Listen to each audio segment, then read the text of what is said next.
تو سب سے پہلی بات یہ اور بہت بڑی خبر اور بہت بڑا اعلان نواز شریف کی طرف سے سامنے آیا ہے. اب جیسا کہ جنوری آ چکا، جنوری شروع ہو گیا اور 1 جنوری ختم ہونے جا رہا ہے. کل 2 جنوری ہے، یعنی 2 جنوری کی 2 تاریخ ہے. تو نواز شریف کی واپسی کے دن بہت قریب آ رہے ہیں. تو آج نواز شریف نے ایک بہت ٹویٹ کیا ہے اور اس میں بہت بڑا اعلان کیا ہے اور بہت بڑی بات کی ہے. انہوں نے کہا ہے کہ جو ہے وہ جنرل فیض گرفتار ہونے والے ہیں. انہوں نے اپنے ٹویٹ میں کہا ہے کہ صرف میجر ارسلان کیوں، ظاہر ہے کہ اس میں جنرل فیض بھی گرفتار ہوں گے اور ان کا کورٹ مارشل ہوگا. اور انہوں نے یہ بھی کہا ہے کہ جس ملک میں عدالتیں اس طرح کا انصاف دیتی ہوں، یعنی چوروں کو صادق اور امین قرار دیا جاتا ہو، تو پھر وہاں اس ملک کی معاشی حالات ایسے ہی ہوتے ہیں. اور یہ آپ ٹویٹس خود پڑھ بھی رہے ہوں گے، امید ہے کہ آپ پڑھ رہے ہوں گے. تو مطلب جنرل فیض ان کے نشانے پر ہے، کیونکہ نواز شریف سمجھتا ہے کہ جنرل فیض نے جنرل عاصم منیر کو راستے سے ہٹانے کی کوشش کی، اور جو پہلی سمری گئی تھی اس میں سے جنرل عاصم منیر کا نام تک ہٹا دیا گیا تھا. اور عاصم منیر صاحب چیف آف آرمی اسٹاف نہ ہوں، وہ خود ہوں، اس لیے انہوں نے عمران خان کو لانگ مارچ اور جلسوں اور دھرنوں کے لیے پلاننگ کی اور منصوبے بنائے. تو ظاہر ہے کہ یہ تو حقیقت ہے، اس میں کچھ ایک رتی برابر بھی شک نہیں ہے. اس کے علاوہ اگر ہم بات کریں تو رمل علی کی، تو آپ کو پتا ہے کہ گزشتہ شب میں نے ایک پروگرام کیا تھا، اس میں آپ کو بتایا تھا کہ عمران خان نے پہلے تو ہم جنس پرست تھے ہی تھے، وہ ایک ڈکلیئرڈ ہے اور بنی گالا ہم جنس پرستوں کا ٹھکانہ ہے، یہ بھی ایک طے شدہ بات ہے. اس کے علاوہ ظاہر ریحام خان نے بھی اپنی بک میں یہ باتیں کی ہیں، اور گزشتہ شب میں نے آپ کو بلکہ آج صبح ہی حمزہ علی کا بھی ایک انٹرویو میں انہوں نے سوال کی جواب سنوایا. تو اس کے بعد تو کوئی گنجائش نہیں رہ جاتی. تاہم پھر ہجڑوں کا بھی معاملہ آیا، یعنی خواجہ سراؤں کا بھی معاملہ آیا، اور اس میں نام تھا رمل علی کا.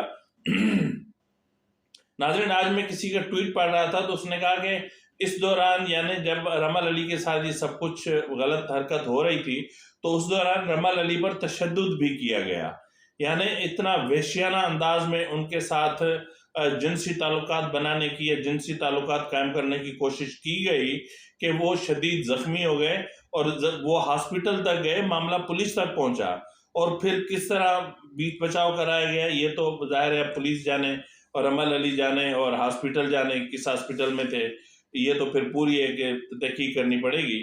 تو بہرحال معاملہ اتنا سیریس تھا. تو میں جس چیز کا میں رونا روتا ہوں، یا میں اکثر کہتا ہوں کہ سیاستدانوں کا کردار جو ہے نا وہ بہت بڑی چیز ہوتی ہے، کیونکہ انہی کا کردار ہوتا ہے جن کو دیکھ کر جو ہمارے ینگسٹرز ہوتے ہیں یا نیو جنریشن جو ہے وہ اپنے مستقبل کی راہوں کا تعین کرتی ہے، ان کے لیے وہ رول ماڈلز ہوتے ہیں. تو ظاہر ہے اگر دیوار کی بنیاد ہی غلط رکھیں گے ہم، تو پھر اوپر دیوار سیدھی کیسے جا سکتی؟ یقیناً پوری بلڈنگ خراب ہوگی، یعنی پوری ایک جنریشن خراب ہوگی. تو عمران خان نے اس وقت پوری جنریشن کو تباہ اور برباد کرنے کا ٹھیکہ لے رکھا ہے، اور وہ اپنے مشن پہ جاری ہے. اور جس طرح میں نے کہا کہ باقی جو کسر رہتی تھی وہ ہمارے اسٹیبلشمنٹ نے پوری کی.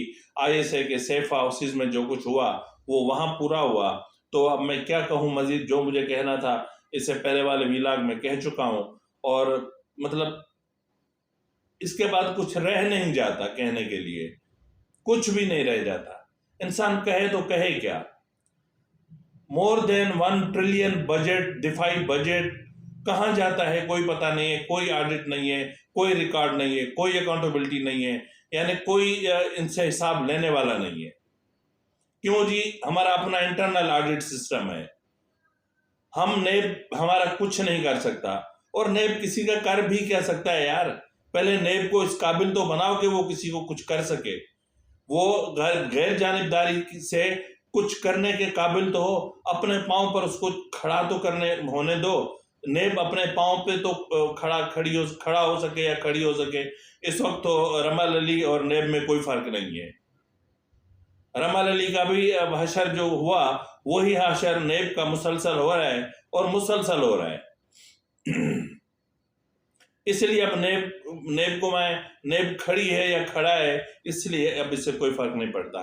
ناظرین، اس نواز شریف کے علاوہ جو آج ایاز صادق نے جذباتی تقریر کی، اور انہوں نے باقاعدہ کہا ہے کہ جسٹس ثاقب نثار سمیت جتنے بھی کردار تھے جنہوں نے عدلیہ کے وقار کو مجروح کیا، ان کی پکڑ ہوگی، یعنی اب اللہ کی پکڑ ہوگی اور احتساب ہوگا، اور احتساب بھی بے رحمانہ ہوگا اور ہونا چاہیے۔ اور انہوں نے کہا کہ جو ہے وہ یہ بھی حقیقت ہے کہ باجوہ کے حکم پر ہمارے یعنی پی ایم ایل این کے جو ایم این ایز تھے وہ توڑ کر پی ٹی آئی میں شامل کروائے گئے۔ اب ایک طرف یہ رونا رویا جا رہا ہے، دوسری طرف جو رونا رویا جا رہا ہے وہ الگ ہے، اور باجوہ صاحب خود ماتم کناں ہیں، وہ رو رہے ہیں کہ جی میں نے تو بڑی وفا کی عمران کے ساتھ، اور میں نے تو بڑا یہ کیا، وفا کی، وہ سب کچھ کیا۔ ظاہر ہے آپ نے واقعی میں سچی میں وفا کی، ظاہر ہے آپ تو سیف ہاؤس میں پلیئر ٹائم گزارتے تھے بہت زیادہ، تو آپ میں تو وفا بہت زیادہ ہوگی۔ میں کیا کہوں، آپ کو اپنے خود کو ایک بار خود اپنا احتساب کر کے اور ایک مثال قائم کر دیں آپ کہ آپ قانون کے حوالے خود کو خود کر دیں۔ جنرل فیض حمید صاحب بھی اور جنرل باجوہ بھی، اور پھر وہ پوری چین جنہوں نے ہمارے ملک کے اہم ترین دفاعی ادارے کے وقار کو مجروح کیا، مسخ کیا، اور اس کے چہرے پہ سیاہی پوتی، تو ان کو بھی اب خود جو ہے نا سیلف اکاؤنٹیبلٹی کرنی چاہیے، یا پھر جنرل عاصم منیر صاحب کو اس طرح کا کوئی قدم اٹھانا چاہیے۔ تو بہرحال اب یہ ان کا انٹرنل معاملہ ہے، ہم تو کہہ سکتے ہیں، اور ہمارا معاملہ صرف کہنا ہے۔ ناظرین، عمران خان نے آج پھر وہی خطبہ فرمایا جس طرح اکثر وہ خطبہ فرماتے ہیں، اور اس خطبے میں انہوں نے کہا کہ جی باجوہ نے ہماری پیٹھ میں چھرا بھی گھونپا، اور اس کے علاوہ وہ ہمارے ساتھ ہمدردی بھی کرتے رہے، ہمیں چھڑی بھی مارتے تھے، ہمارے ساتھ ہمارے سر پہ ہاتھ بھی پھیرتے تھے، اور یہ چھوٹے چھوٹے سے چوچے سے بچے تھے اور ان کو کچھ پتہ نہیں چلتا تھا۔ تو انہوں نے کہا کہ جی جنرل باجوہ نے ایک بار مجھے کہا کہ آپ تو پلے بوائے ہو، تو میں نے انہیں کہا کہ ہاں میں پلے بوائے ہوں نہیں، میں پلے بوائے رہا ہوں نہیں رہا ہوں، لیکن حرکتیں ابھی بھی وہی ہیں، لیکن جھوٹ کہ میں رہا ہوں۔ تو بہرحال اب ان کا کسی کا اپنا ذاتی معاملہ ہے۔ ناظرین، عمران خان نے ایک بڑی بات کہہ دی، انہوں نے کہا کہ تاحال باجوہ کا سیٹ اپ کام کر رہا ہے، کیونکہ جو یہاں پہ جو اسٹیبلشمنٹ ہوتی ہے وہ محض ایک فرد کا نام ہے، اور اسٹیبلشمنٹ اس سے زیادہ کوئی نہیں ہوتی۔ انہوں نے کہا کہ کراچی میں ایم کیو ایم کو جو ہے وہ جوڑا جا رہا ہے، اور باپ پارٹی کو پیپلز پارٹی میں شامل کروایا جا رہا ہے، تو اس کا مطلب یہ ہے کہ پی ٹی آئی کا راستہ روکنے کی ایک بار پھر کوشش کی جا رہی ہے۔ ناظرین، عمران خان نے سب سے جو بڑی بات کی ہے وہ یہ کی ہے کہ جو ہے وہ P T I rule of law چاہتی ہے، پی ٹی آئی ایک مضبوط اور ایک منظم جو ہے وہ نظام عدل چاہتی ہے، تاکہ سب کو مساوی اور یکساں انصاف فراہم ہو سکے۔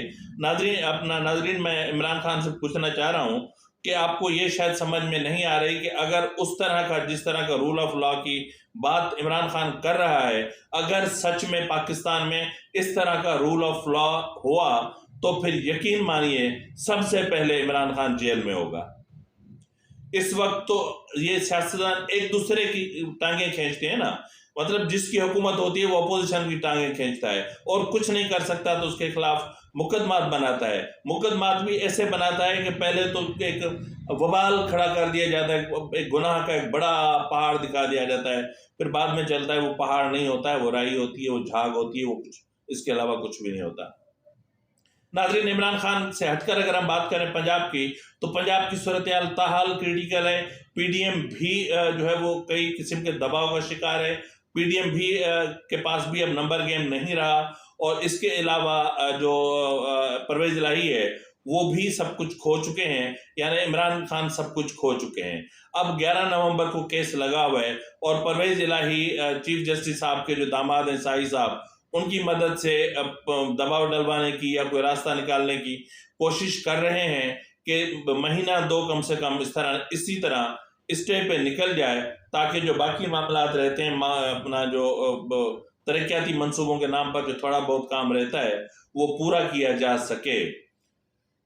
ناظرین، اگر جو ہے وہ عدالت جس طرح عدلیہ پر اس وقت شدید تنقید ہو رہی ہے، جس طرح چیف جسٹس اس وقت شدید تنقید کی زد میں ہے، اور اس میں کوئی شک نہیں ہے کہ انہوں نے غیر آئینی فیصلہ دیا ہے، اور اس میں کوئی شک نہیں ہے کہ یہ جو، کیونکہ عدالتیں آئین کے ماتحت ہیں، انہیں آئین اور قانون کے مطابق چلنا ہے، انہیں بائی دا بک چلنا ہے. لیکن یہ جو فیصلہ لاہور ہائی کورٹ نے سنایا، یہ نہ تو آئین کا تھا، نہ کوئی قانون کا تھا، نہ ہی اس میں جو ہے رولز آف پروسیجر کو دیکھا گیا. مطلب ایک اپنی ہی مرضی کا ایک جرگہ لگایا اور پھر اس میں فیصلہ سنا دیا. یہ اسی طرح فیصلہ سنایا گیا ہے جس طرح عمران خان پر نااہلی کا جو مقدمہ چلا تھا اسلام آباد ہائی کورٹ میں، پھر عمران خان کو کہا جاتا بیٹا اس طرح نہیں لکھتے، یہ جو آپ جواب جمع کروائیں گے نا وہ اس طرح لکھیں. آپ دانیال عزیز کا کیس دیکھیں، آپ نہال ہاشمی کا کیس دیکھیں، آپ فلاں کا کیس دیکھیں، ہاں نا، اس طرح نہیں بیٹا، پھر آپ نے غلط لکھ دیا، پھر اس طرح سے لکھو. تو ناظرین، عمران خان کا جواب اسلام آباد ہائی کورٹ نے اس طرح لکھوایا تھا. اب مجھے لگ رہا اسی طرح جو ہے وہ ابھی جب ہیئرنگ ہوئی تھی لاہور ہائی کورٹ میں پرویز الہی کی طرف سے گورنر کی اس اپنا ووٹ آف کانفیڈنس کے حوالے سے، تو اس میں بھی جو ایڈوکیٹ جو اٹارنی جنرل تھے ان سے کہا گیا کہ اٹارنی جنرل صاحب آپ ایسے نہیں کرتے، آپ وزیر اعلیٰ صاحب سے اس طرح لکھوا لیں، آپ اس طرح انڈرٹیکنگ دے دینا یار. چلو ٹھیک ہے، ہم 2 گھنٹے آپ کو مہلت دیتے ہیں. اچھا جی، کیا سی ایم صاحب راضی ہو گئے؟ اچھا ابھی، اچھا ٹھیک ہے، ہم آپ کو 1 گھنٹہ اور دیتے ہیں. افسوس ہوتا ہے نظام عدل پہ، اور افسوس ہوتا ہے اس منصف پہ جو جس جو ہے وہ منصب منصفی پر وہ فائز ہے. عدالتیں اس طرح چلتی ہیں، فیصلے اس طرح ہوتے ہیں. فیصلوں کو مطلب کہتے ہیں کہ جب جج فیصلہ سناتا ہے تو فیصلہ بولتا ہے، فیصلہ بتاتا ہے کہ میں ہوں، فیصلہ پورے وجود کے ساتھ آتا ہے. یہاں کیسا فیصلہ آیا؟ بن بیاہی ماں کے بچے جیسا فیصلہ آیا. عدل اس کو کہتے ہیں. بہرحال جب عدلیہ خود اپنا احتساب نہیں کرے گی، جس طرح حمزہ شہباز کی پٹیشن اتنے مہینوں سے پڑی ہوئی سپریم کورٹ میں زیر التوا ہے، جس طرح جو ہے وہ محترمہ بینظیر بھٹو کی شہادت کی ریفرنس کے حوالے سے وہ اتنے سالوں سے زیر التوا ہے، جس طرح جو ہے وہ حکومت نے لیٹر لکھا تھا کہ جی رائے اپنا جو صحافی تھے ارشد شریف صاحب جو شہید ہوئے، ان کے لیے ایک فل کورٹ ریفرنس تشکیل دیا جائے. وہ معاملہ ابھی تک وہیں کا وہیں ہے، اور اس پہ سو موٹو لیا گیا، لیکن وزیر اعظم نے جو ان کو لیٹر ارسال کیا اس کو نہیں دیکھا گیا. اور عمران خان کی انکوائری کے حوالے سے وزیر اعظم نے جو درخواست میں لکھا تھا وہ بھی نہیں سنا گیا. ظاہر ہے جسٹس عمر عطا بندیال صاحب کی مرضی ہے، وہ چاہے تو 62 اور 63 کو گھما کے پتہ نہیں کہاں سے کہاں پہنچا دے، اور وہ چاہیں تو پھر ٹھیک کر دیں. آئین کی شکوں کو چاہیں تو ری رائٹ کریں، چاہیں تو ان کو صحیح کر دیں. تو بہرحال ان کی اپنی مرضی ہے. ناظرین، اس وقت جیسا کہ میں نے کہا کہ پنجاب کی جو کنڈیشن ہے وہ بہت کریٹیکل ہو چکی ہے، اور پنجاب کی جو سچویشن ہے وہ ملک کی معیشت پر بری طرح اثر انداز ہو رہی ہے. تو بہرحال اس صورتحال میں جو راستہ نکلتا نظر آ رہا ہے اس وقت، کیونکہ پی ڈی ایم کے پاس بھی نمبر نہیں ہے، کیونکہ پی ڈی ایم جو بھی لوگ پی ٹی آئی کے ٹوٹ رہے ہیں یا گروپ الگ ہو رہے ہیں یا تو اس کے باوجود بھی کم سے کم یہ تو نہیں ہوگا نا کہ وہ ان کو ووٹ دیں گے اور ووٹ کاؤنٹ ہوں گے. وہ تو ڈی سیٹ ہوں گے ہی ہوں گے، لیکن ووٹ بھی کاؤنٹ نہیں ہوں گے. تو اس طرح جو ہے وہ صرف اب نہ تو پرویز الہی کے پاس کوئی راستہ ہے، نہ پی ڈی ایم کے پاس کوئی راستہ ہے، نہ عمران خان کے پاس کوئی راستہ ہے. اب یہ راستہ یہ ہے کہ اس سے یہ کہنا، اب میں نے اپنے دل اور دماغ سے یہ چیز نکال دی ہے کہ اسٹیبلشمنٹ غیر سیاسی ہو چکی ہے. یہ خواب تھا، یہ ایک دھوکہ ہے، اور یہ لفظ ہیں، اور یہ محض ایک دل جوئی کے لیے باتیں ہیں. اس سے بڑھ کر اس کا حقیقت سے کوئی تعلق نہیں ہے. تو بہرحال جو اسٹیبلشمنٹ ہے اگر وہ چاہے تو کاف لیگ کو گھما کے اور نون لیگ کے اتحاد میں لے آئے تو شاید پنجاب گورنر راج سے بچ سکتا ہے. بصورت دیگر اگر جو ہے وہ اپنا رن آف الیکشن ہوتے ہیں تو اس میں بھی مطلب کون میجارٹی ثابت کرے گا؟ کس کے پاس ووٹ ہوں گے؟ کچھ بھی نہیں ہوگا نا. تو پھر گورنر راج کیسے نہیں لگے گا؟ گورنر راج پنجاب میں لگنے جا رہا ہے کیونکہ ملک میں معاشی استحکام کے لیے ضروری ہے کہ سیاسی استحکام بحال ہو اور پھر معاملات عدالتوں میں جائیں گے، اور عدالتوں میں ویسے بھی معاملات موجود ہیں. اب دیکھنا یہ ہے کہ یہ جو اپنا اونٹ ہے یہ کس کروٹ بیٹھتا ہے اور پنجاب کہاں جاتا ہے. اور پنجاب میں گورنر راج کے نفاذ کا فیصلہ اصولی طور پر ہو چکا ہوا ہے. اب صرف عدالت کے حکم کا انتظار ہے.